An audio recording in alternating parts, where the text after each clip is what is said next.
Someone said to you lately, stay strong and focus on your mental health, and you haven't known what they mean when they say it. I think what people are trying to say but can't articulate well enough is that it is possible but difficult for us to lift our mood and emotions through awareness and practicing mental workouts. I discovered 4 years ago the concept of being able to lift my mood and emotions through listening to philosophers that I was learning from, such as Terence McKenna, Alan Watts, and Sam Harris, to name a few. I've been practicing my own mental workout based on their ideas and philosophies on a daily basis over the years, and I now feel confident enough in having observed it changing my life for the better that I feel compelled to share it and hopefully help change yours as well. It is important to note that there is not one right method of a mental workout that works for everyone, but by trying other people's methods, it is a great beginner step to helping understand what works and what doesn't work for you. It felt really daunting to me initially because I recognized how weak I was mentally and how embarrassed this made me feel. I've come to really understand that this is a very similar process to physically working out, and if say you haven't exercised in a while, the thought of exercising can feel really tough, even though you may know it's a path to becoming healthier. In the same way too, it can feel when you begin mental workouts if you haven't done it before or in a while. And like working out, it gets easier and easier each time you do it, so be prepared for it to be hard and don't give up if you can't do it straight away or see results. The first step of my mental workout is practicing awareness.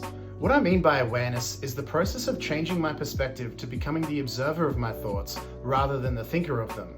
By doing this, it allows me to remove the emotional attachment to the thought, making it easier to be objective when I'm looking at it.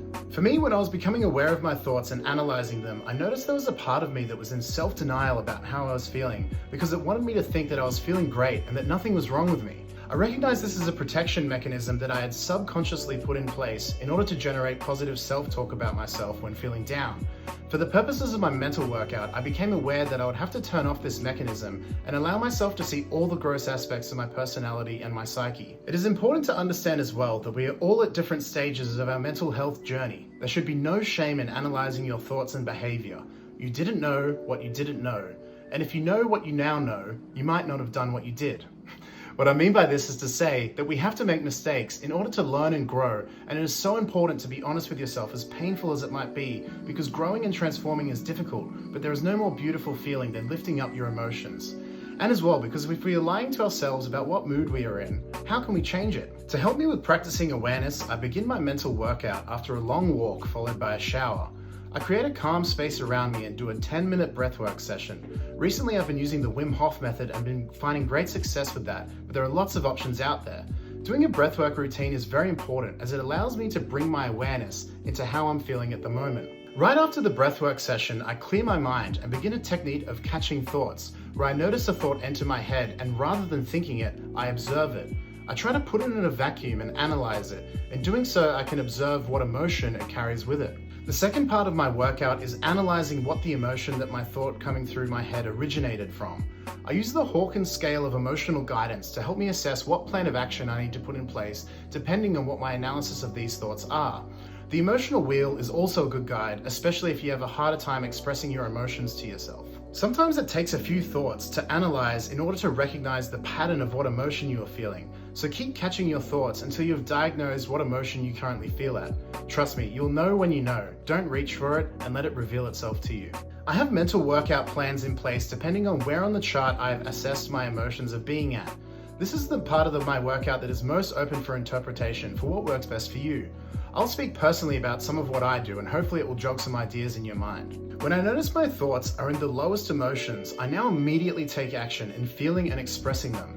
Often when my thoughts are in these emotions, I notice that something has usually happened in my life that triggered an emotional response from my inner child, and I found that to lift up from these feelings, I have to fully express them. I found that selecting music and using it as a tool can help me express these emotions. If, for example, I recognize that I'm feeling angry, I'll listen to heavy metal music and dance, moving the energy through my body and yelling the thoughts in my head that come through my mind that I'm having and fully embracing the feeling of being angry. If I notice myself having sad or anxious thoughts, I will lie down in bed and listen to positive vibrational energy videos on YouTube.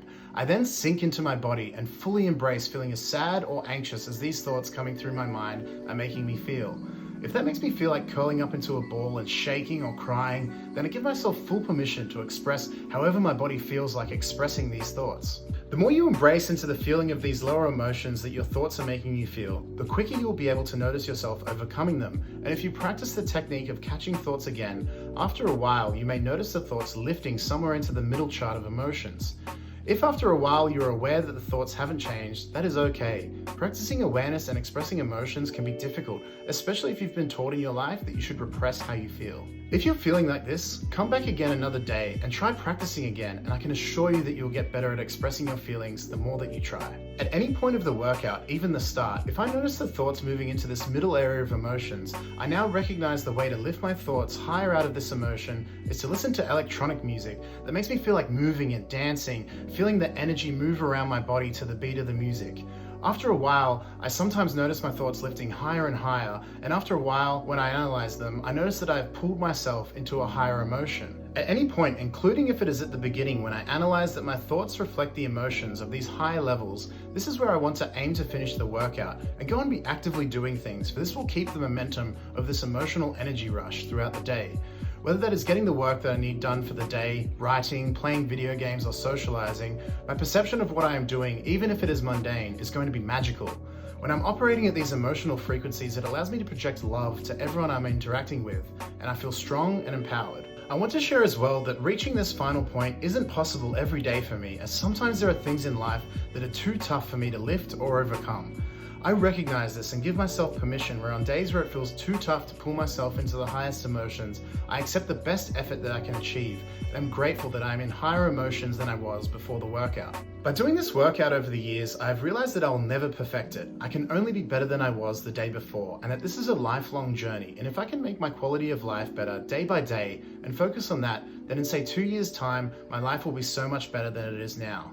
It is also important not to compare yourself to anyone else beside yourself, as we all have had very different traumas, very different experiences, and mental illnesses. So this could potentially be really hard for you, but I believe you have the strength you aren't aware of, and that you'll surprise yourself if you try. Remember that if everything you do is with the intention of projecting love, eventually everything you see around you will be love.